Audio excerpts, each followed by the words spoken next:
Friends, आप सभी को बोधिसत्व भारत रत्न बाबा साहब भीमराव अंबेडकर की जयंती की ढेर सारी मुबारकबाद। आज 14 अप्रैल है। हम सभी जानते हैं कि आज बाबा साहब की जयंती है और पूरे देश ही नहीं बल्कि पूरी दुनिया में बाबा साहब की जयंती को अलग अलग समूहों के द्वारा, अलग अलग संगठनों के द्वारा जोर शोर से मनाया जा रहा है। साथियों, आज मैं कानून की किसी धारा या सुप्रीम कोर्ट या हाई कोर्ट की किसी निर्णय के बारे में बात करने नहीं जा रहा हूं, बल्कि आज बाबा साहब के द्वारा किए गए कुछ महान कार्यों के बारे में बात करने जा रहा हूं। वैसे तो बाबा साहब ने इतना काम किया है, समाज सेवा के क्षेत्र से लेकर के राजनीति के क्षेत्र तक, कि उनके कामों पे अगर चर्चा की जाए तो पता नहीं कितना वक्त लग जाएगा। लेकिन उन्हीं महान कामों में से कुछ महत्वपूर्ण कामों के बारे में आज के इस वीडियो में ज़रूर बात करेंगे। हम सभी जानते हैं कि बाबा साहब अम्बेडकर संविधान सभा की प्रारूप समिति के अध्यक्ष थे और पूरी संविधान सभा में सबसे ज़्यादा जो पढ़े लिखे थे वो बाबा साहब अम्बेडकर ही थे और सबसे बड़ा योगदान बाबा साहब अम्बेडकर का ही था संविधान को बनाने में। तो बाबा साहब ने संविधान बनाया, संविधान सभा प्रारूप समिति के वो अध्यक्ष थे। ये सारी बातें लगभग हम सभी जानते हैं। बाबा साहब का जन्म, उनकी जो डेथ एनिवर्सरी है, पुण्यतिथि, और उनके परिवार के बारे में भी अलग अलग समय पे सिलेबस में अलग अलग जगहों पे लोगों को बताया जाता है। लेकिन इसके अलावा भी कुछ और भी बहुत ही महत्वपूर्ण बातें हैं जिनको आपके सामने रखना ज़रूरी है। तो दोस्तों, जुड़े रहें आखिरी तक, बहुत ही महत्वपूर्ण जानकारी है। देखते हैं कि वो कौन सी और महत्वपूर्ण बातें थीं, महत्वपूर्ण काम थे जो बाबा साहब भीमराव अंबेडकर के द्वारा किए गए।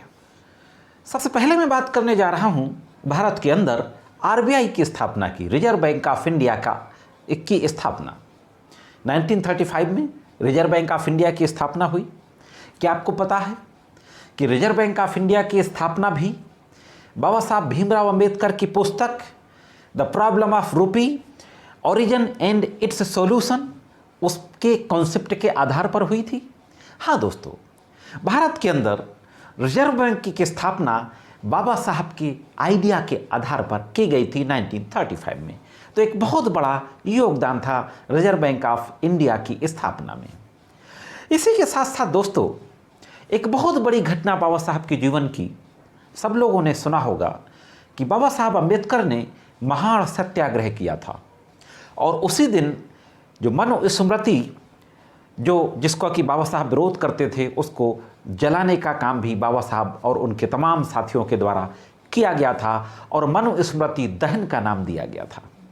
तो उसी दिन यानी 1927 को बाबा साहब अम्बेडकर ने महाड़ सत्याग्रह किया था। महाड़ की जो झील थी, जो लेन थी, वहाँ पर अछूतों को पानी लेने की इजाज़त नहीं थी।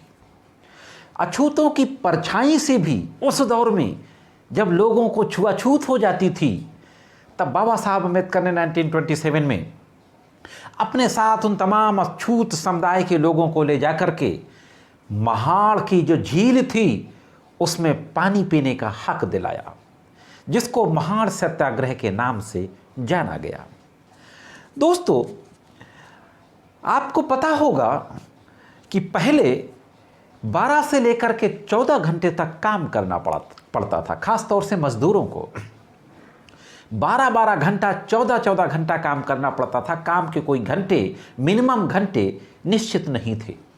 इसके खिलाफ बाबा साहब अम्बेडकर ने कामगारों के साथ मिलकर एक ज़बरदस्त लड़ाई लड़ी और 8 घंटे के लिए आवाज़ उठाई कि मजदूरों के काम के ज़्यादा से ज़्यादा जो घंटे हों वो 8 घंटे हों, और इसमें सफलता भी मिली। और लेबर कॉन्फ्रेंस न्यू दिल्ली 1942 में इस बात को एक्सेप्ट किया गया। इसमें भी बाबा साहब का जो योगदान था, उनका जो संघर्ष था, उसी की बदौलत ये काम के 8 घंटे भारत के अंदर मिले थे। साथियों, तमाम महापुरुषों की ऑटोबायोग्राफी है। महात्मा गांधी की ऑटोबायोग्राफी है माई एक्सपेरिमेंट विद ट्रुथ, मेरे सत्य के प्रयोग। विंस्टन चर्चिल हो, नेल्सन मंडेला हो, तमाम जो महापुरुष हुए हैं दुनिया के अंदर, उनकी ऑटोबायोग्राफियाँ हैं।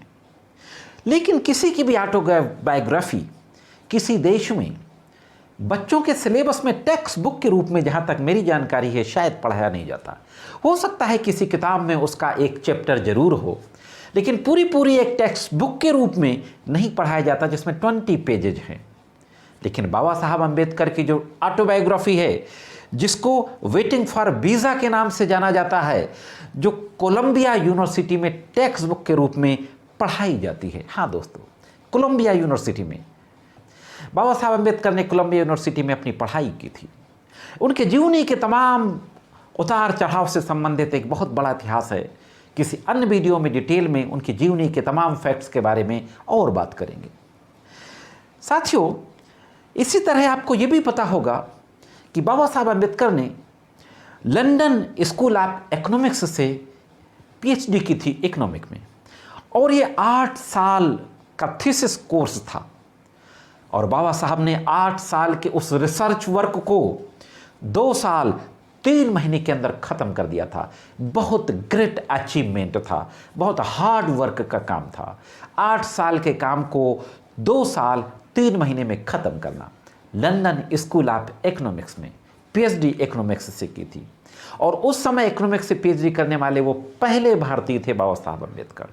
हम जानते हैं कि बाबा साहब स्वतंत्र भारत के पहले लॉ मिनिस्टर थे और हिंदू कोड बिल लाए थे।